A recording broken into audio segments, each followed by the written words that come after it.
చిన్నతనం నుంచి లలిత కళలు, డాన్సులు, పాటలు ఇవన్నీ చిన్నప్పటి నుంచి ఉందన్నమాట.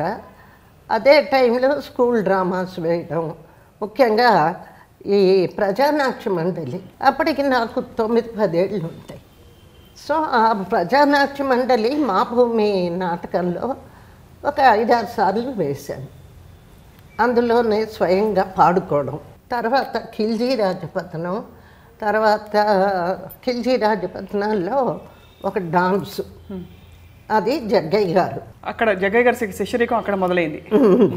జగ్గయ్య గారు దుగ్గరాల్లో కొన్నాళ్ళే స్కూల్ టీచర్గా పనిచేశారు. అట్లాగా చిన్నప్పటి నుంచి నాటకాలు, సంగీతం. సంగీతం, శాస్త్రీయ సంగీతం నేర్చుకున్నారా? మా అమ్మగారు మంచి హరికథ ఆర్టిస్ట్. అమ్మకు కూడా చాలా ఇంట్రెస్ట్ అనమాట. ఆ తొడ మీద పెట్టి ఇది ఆది తాళం, ఇది జంప తాళం అని చెప్పి టపా టపా కొట్టేది మా అమ్మ. అట్లాగా సంగీత జ్ఞానం ఉన్నది. తర్వాత సినిమాల్లోకి వచ్చాక వీణ కూడా నేర్చుకున్నా.